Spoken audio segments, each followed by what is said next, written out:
כתבתי מאמר. שם המאמר, צרכנות קנאביס למטרות פנאי מול האיסור החוקי לשימוש בסמים. ככה, לאורך ההיסטוריה בתקופות ואזורים שונים, קיימות ראיות רבות שקושרות את בני האדם לשימוש בקנאביס. הממצא העתיק ביותר מתאר את תקופת השלטון האימפריאלי בסין העתיקה.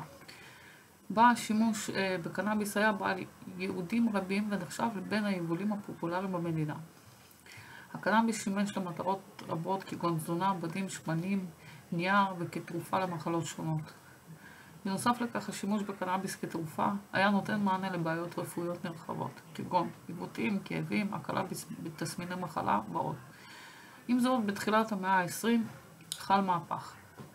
בעקבות עליית מגמה של שימוש והתמכרות לסמים ברחבי העולם, בשנת 1912 התגבשה הקמה של ועידה בינלאומית בשם International Opium Convention בהאג. באספה היו מספר מדינות שותפות, וביניהן בריטניה, צרפת וארצות הברית. הוועידה קבעה את האיסור של שימוש בסמים, ובעקבותיה נחתמה אמנה האוסרת על שימוש בסמים נרקוטיים מסוג אופיום וקוקאין. בשנת 1925 הוועידה התאספה שוב והוסיפה את האיסור על שימוש בהמפ הודי, או בשמו המוכר כיום, הקנאביס. בריטניה, שהייתה חלק מהמדינות שחתמו על האמנה, הכילה את האיסור גם על הקולוניות שהיו בחסותה, ביניהם גם על ישראל. האיסור על שימוש בסמים הוחל תחילה באמצעות חקיקה בריטית, ומאוחר יותר חוקקה פקודת הסמים המסוכנים בשנת 1936. לאחר קום המדינה, ממשלת ישראל אימצה את החקיקה המנדטורית לחוק הישראלי כבר בשנת 1948. הקנאביס היה פופולרי בקרב עולי יהדות צפון אפריקה, עדות המזרח והמגזר הערבי, והיה נקרא חשיש. כלומר, בתרגום מערבית, הקנאביס היה נקרא עשב יבש. השם חשיש אומץ גם על ידי גורמי אכיפת החוק, וכך היה מתועד בפרוטוקולים וכתבי אישום. למרות האכיפה הנוקשה מצד גורמי החוק, אי הצייתנות בקרב החברה הישראלית התרחבה לכל המגזרים. אמנם הייתה סטיגמה שלילית כלפי קנאביס, אך הוא הפך להיות פופולרי יותר ויותר. אחת הסיבות לכך הייתה השפעת התרבות המערבית ותנועת ההיפי. ככל שהשימוש בקנאביס הפך להיות פופולרי יותר, כך גם חלה החמרה במדיניות האכיפה נגד צרכנים וסוחרי קנאביס. החלו קמפיינים הסברתיים נגד שימוש בסמים, הוקמה הרשות למלחמה בסמים, מערכת החינוך ביחד עם עמותות הפעילו תוכניות הסברה על סיכוני ההתמכרות ומסוכנות של קנאביס. בשנת 1999 קרה מהפך נוסף. לראשונה בישראל רצה לכנסת מפלגה סקטוריאלית בשם עלה ירוק, עם רעיון מרכזי שהתמקד בהסדרת שוק הקנאביס לחולים וצרכני פנאי. במילים אחרות, לגליזציה של הקנאביס. יחס הפוליטיקאים והתקשורת כלפי המפלגה היה ציני. המפלגה נתפסה כרעיון מחאתי, ללא מטרה אמיתית להיכנס לכנסת, למרות שהמפלגה לעולם לא עברה את אחוז החסימה, היא קיבלה יחס תקשורתי יחסית רחב. החשיפה של מפלגת עלה ירוק במרחב הציבורי גרמה להגברת המודעות ביחס לטיפול רפואי בקנאביס. ומשרד הבריאות החל בניסוי של הנפקת רישיונות לשימוש בקנאביס לחולים שעמדו בקריטריונים מסוימים. גם הפוליטיקאים החלו להתייחס לקנאביס בצורה רצינית יותר, והנושא הפך להיות יותר רלוונטי בשיח הפרלמנטרי.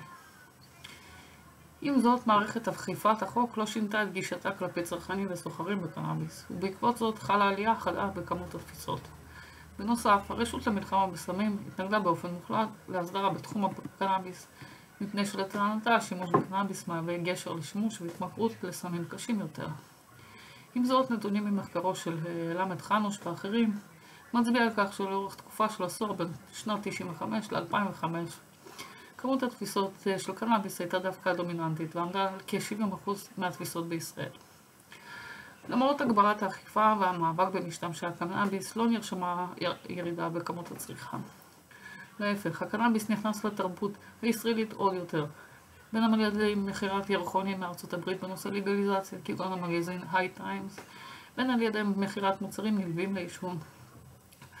בנוסף לכך, נפתח מספר מצומצם של חנויות יהודיות לכלי עישון קנאביס, וגם בתחום האופנה והביגוד אימץ את הטרנד והחל למכור ביגוד ומוצרים נלווים עם ציורים של עלי גראס. ניתן לומר שהיחס הציבורי כלפי צמח הקנאביס החל להשתנות. ידוענים ואנשי תרבות החלו להתבטא בצורה חיובית כלפי קנאביס.